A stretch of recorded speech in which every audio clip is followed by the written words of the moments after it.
I think stocks and bonds will both rally eventually. That's what the big call is. That's what I think happens. So I think stocks and bonds rally. As I said, uh, um, technology, crypto rally the most. If I just look down my Bloomberg right now, the S&P's up 8%, the Nasdaq's up 25%. I've been saying this since last year, and everyone thought I was crazy. The exponential age basket that I talked about in Real Vision, that everyone thought I was a complete idiot for, that's up about 40% this year. Crypto, which everybody thought was completely dead, is up 50, 60, 70%, depending what you're looking at. Stuff like Solana's up 120%. While skepticism surrounding Bitcoin and the broader crypto landscape is understandable, especially for those residing in the United States, our belief in the potential of this digital revolution remains unwavering. We firmly believe that significant advancements are occurring behind the scenes within the industry, particularly in the realm of Bitcoin, the pioneer of all cryptocurrencies. These groundbreaking developments have the power to reshape the future and hold immense promise for those who are dedicated to this space. Let us delve into the transformative trends and illuminating possibilities that lie ahead, paving the way for a more prosperous and promising future for Bitcoin and its passionate advocates. The transformative trends in the crypto industry offer immense promise for those who recognize Bitcoin's potential and commit themselves to its advancement. By staying informed, engaging in responsible investing practices, and embracing the evolving ecosystem, individuals can position themselves at the forefront of this digital revolution. The journey towards a more prosperous and promising future for Bitcoin and its advocates requires continuous learning, collaboration, and adaptation. Raoul, a prominent investor and economist, has extensively discussed and analyzed the exponential age and its implications. He highlights the transformative power of exponential technologies and their potential to reshape industries, create new business opportunities, and drive economic growth. Pal believes that understanding and adapting to the exponential age is crucial for individuals, businesses, and governments to thrive in the face of rapid change. The term exponential age refers to the current era characterized by rapid technological advancements and the exponential growth of various industries. It signifies a time when technological progress, particularly in areas like artificial intelligence, robotics, biotechnology, and blockchain, is transforming multiple aspects of society and the economy. In the exponential age, innovations and disruptions occur at an unprecedented pace, leading to significant shifts in how we live, work, and interact. In a video, Raoul shares his latest views and updates on the state of the markets, including the crypto market. By embracing the potential of Bitcoin, staying informed about industry trends, and adapting to the exponential age, individuals can navigate this transformative landscape and seize the opportunities it presents.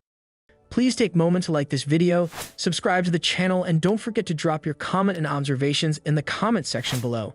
Thanks and enjoy the video. I've had a very strong view for a while, which was that liquidity was everything, and I wrote all of this up in that everything code that I've talked a bit about. That interview with Nathaniel Whittingmore, I went through quite a lot of what the everything code is, but that's still kind of exclusive to GMI. But liquidity is everything. All of my forward-looking indicators have been suggesting that liquidity is going to keep rising and that it would drive crypto and tech more than anything else.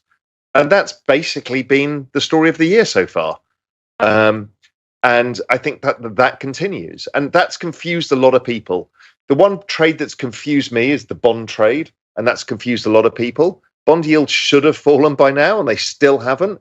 But I think this is to do with the debt ceiling issue, which is the other confusing thing. Because the debt ceiling issue has some real risks around it, and we don't really know how to price them. All we do know is people are pretty bearish around it.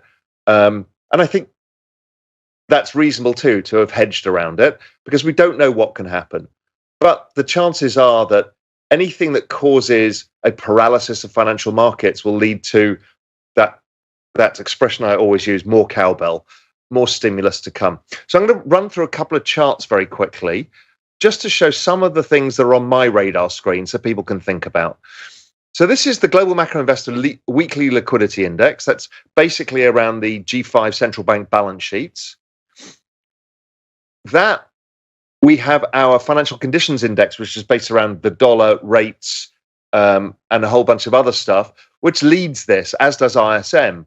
And it suggests that liquidity is going to keep rising all the way through this year. And the Everything Code suggests that actually keeps rising all the way through till the end of 2025. So yes, we might have some stumbling blocks. Yes, we might have some hurdles, but liquidity going forwards, as the economy slows down and the central banks start increasing their activity, that will drive asset prices higher. So that's the first chart I wanted to show you. So that's the liquidity chart. Why liquidity matters is this chart. This is the chart of the NASDAQ against that same liquidity index. That's the tightest correlation I've ever seen, and it explains 97.5% of all the movements in the NASDAQ is liquidity. And this is around this currency debasement idea. The more the central banks print, the more you're changing the denominator, not the actual value of the asset themselves. So again, the only assets that have really gone up in balance sheet terms are technology, the NASDAQ, and other like the exponential age stocks, and crypto. Also, actually, interesting enough, so is luxury goods. There's a reason Bernard Arnault is the richest man in the world.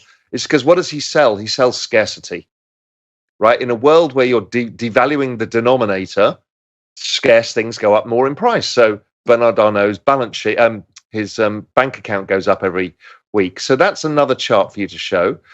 This is speculative positioning in the S&P 500. I have literally never seen anything like it. So the market is insanely bearish, which is why the Nasdaq's up 1.8% today, because people just don't want to believe it. They're angry. They want the market to go down. They want their bear market and they want their justice, and it's not happening. And the reason being is everybody's ridiculously, ludicrously short. On the flip side of the equation, we're going into this, and that's obviously driven by the debt ceiling. The other side of the debt ceiling is this chart, which is the speculative positioning in bonds. Now, bonds, as I mentioned before, have not been playing ball. I thought yields should be falling, but they haven't yet. But look what's going on here. This is the largest speculative short positioning in the history of the bond market. So if anything changes at the margin here, we're going to see a gigantic rally in bonds, which I'm still expecting, but this whole debt ceiling dynamic is getting in the way. Inflation dynamics on the other hand are falling very fast. Things like the Truflation Index, which is a real-time calculation on chain of millions of prices, suggests that US CPI as of today is 3.2%. I think it still goes to zero by June or July, which Alex Gurevich has been talking about both on Real Vision and also on Twitter as well. We're very in a small camp of that. We're also seeing wage growth coming down. We're seeing rents and wages are the most lagging of all. So they're all still to come down. So generally speaking, economy slowing. We've got this whole debt ceiling stuff that's getting people very nervous. The resolution of that, one way or the other, ends up being ongoing liquidity as the economy slows. The banking issues have slowed down for the time being, but doesn't mean it's gone away. These things tend to come in phases. Technology and crypto tend to outperform. Crypto's been consolidating for a while, but it's still up 50-60% on the year, still the best performing asset. But again, it's likely to pick up as liquidity comes forward, as shown by our forward-looking liquidity indicators. And we've probably got 20 or 30 different things we could show you to say that liquidity is going up. So yeah. I remain massively bullish. There will be a correction at some point in all of this. As people start throwing in the towel on the short positions, then we might get a correction before we continue to move higher later on in the summer. So overall, super bullish. The only one that's puzzling me is the bond market still hasn't played ball, but I think we need to get through this debt ceiling thing, and then a lot of hedges get unwound. What are your thoughts on Raoul Pal's interview? Do you share his bullish outlook, or do you believe a correction is imminent? We value your opinion and would like to hear your perspective on this matter. For more Daily Dose Crypto news, check out these 2 awesome videos on your screen. Click now and we will see you on the next video.